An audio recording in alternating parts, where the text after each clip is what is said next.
আসসালামু আলাইকুম, কেমন আছেন আপনারা সবাই? আশা করি ভালো আছেন। আলহামদুলিল্লাহ, আমিও আল্লাহ তাআলার রহমতে অনেক বেশি ভালো আছি।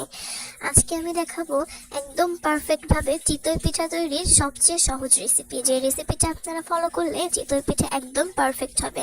দেখতে পাচ্ছেন এই চিতই পিঠাটা কিন্তু ভেতরে অনেক বেশি কোর্স হয়েছে। কোনো রকম ঝামেলা ছাড়াই আপনারা এই রেসিপিটা তৈরি করতে পারেন। সেজন্য আমি এখানে নিয়েছি ভেজা চালের গুঁড়া।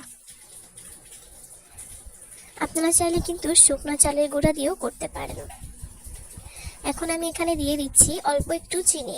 এখানে কিন্তু চিনিটা দিতেই হবে, চিনিটা দিলে পিঠাটা একদম পারফেক্ট হবে।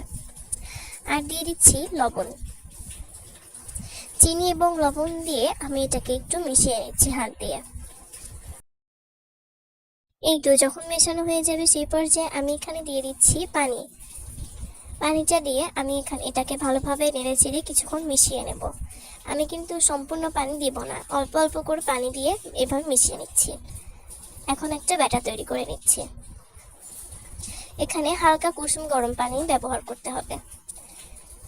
এখন কিন্তু আমি এটাকে মিশিয়ে নিচ্ছি। এখানে অল্প অল্প করে পানি দিব এবং হাতের সাহায্যে ভালোভাবে মিশিয়ে নেব। প্রথমে কিন্তু সমস্ত পানি দিয়ে দিবেন না। এরকম একটা ব্যাটার তৈরি করে আমি এটাকে 5 মিনিটের জন্য রেস্টে রেখে দিচ্ছি। তো 5 মিনিট পর চলে আসলাম। দেখতে পাচ্ছেন ব্যাটারটার ঘনত্ব কিন্তু অনেক বেশি ঘন। তো এই পর্যায়ে কিন্তু আমি আবার পানি দিয়ে দেব। এখানে উষ্ণ গরম পানি দিতে হবে। তো এরকম অল্প অল্প করে পানি দিয়ে কিন্তু আমি ব্যাটার তৈরি করে নেব। প্রথমবার যে ব্যাটারটা তৈরি করবেন সেই ব্যাটারটা ঘন রাখবেন, ঘন রেখে 5 মিনিটের জন্য রেস্টে রেখে দেবেন। তারপরে দ্বিতীয়বার আবার হালকা কুসুম গরম পানি দিয়ে এটাকে একটা ব্যাটার তৈরি করে নেবেন। দেখতে পাচ্ছেন এটার ঘনত্ব কিন্তু এরকম হবে। এখন একটা চুলায় দিয়ে দিচ্ছি আমি একটা তাওয়া। তাওয়ার উপর ছোট একটা কড়াই দিয়ে তাতে দিয়েছি তেল। তেলটা আমি এখন মুছে দিচ্ছি। এখন কিন্তু পিঠার ব্যাটারটা আমি দিয়ে দেব। আর হ্যাঁ, তাওয়াটা কিন্তু অনেকক্ষণ ধরে গরম করে নিতে হবে, এতে করে পিঠাটা কিন্তু পারফেক্ট হবে। এই তো আমার একটা পিঠা বানানো হয়ে গেছে, আমি তুলে নিচ্ছি।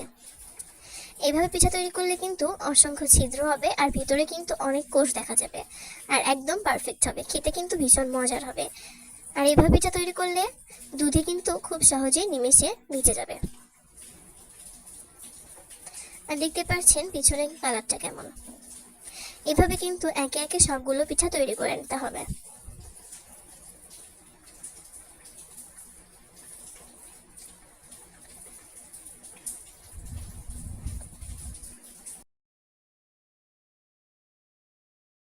এভাবে আমি একে একে পিঠাগুলো তৈরি করে নেব। আর হ্যাঁ, পিঠাটা বানানোর সময় অবশ্যই তাওয়াটা দিবেন, এতে করে কিন্তু পিঠার সব দিকেই কিন্তু চুলার হিটটা লাগবে আর এটা কিন্তু খুব সহজেই হয়ে যাবে।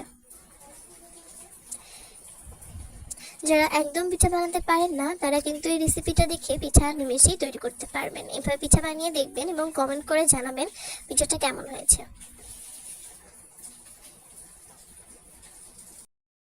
এই পিঠা কিন্তু যে কোনো ভর্তার সঙ্গে, হাঁসের মাংস, শীতের দিনে কিন্তু ভীষণ মজার লাগে। আপনারা একবার হলেও পিঠাটা ট্রাই করে দেখবেন কেমন হয় খেতে। তো এইভাবে কিন্তু একে একে পিঠাগুলো বানিয়ে নিচ্ছি। আর দেখতেই পাচ্ছেন পিঠাটার ভিতরে কিন্তু অনেক বেশি কোষ দেখা যাচ্ছে। আর দেখতেই পাচ্ছেন এই পিঠার পিছনেও কিন্তু অনেক বেশি ছিদ্র দেখা যাচ্ছে আর ভিতরে কিন্তু অসংখ্য কোষ হবে। তো আশা করব আজকের রেসিপিটা আপনাদের ভালো লাগবে। ভিতরে কিন্তু কোনো প্রকারের কাঁচা ভাব থাকবে না। আমি আবার একদিন আপনাদেরকে পিঠা বানিয়ে দেখাবো এবং সাথে দুধ চিতই পিঠাও তৈরি করে দেখাবো।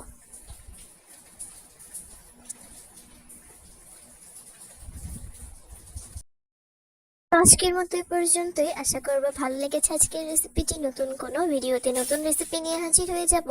সেই পর্যন্ত সবার জন্য অনেক বেশি দোয়া এবং শুভকামনা রইল। বিদায় জানাচ্ছি। সবাই ভালো থাকবেন, সুস্থ থাকবেন। আর হ্যাঁ, দেখতে পাচ্ছেন পিঠাটার কোর্স কেমন হয়েছে, একদম পারফেক্ট ভাবে আপনারা চাইলে যে কেউ পিঠাটা তৈরি করতে পারবেন। বিদায় জানাচ্ছি। আল্লাহ হাফেজ।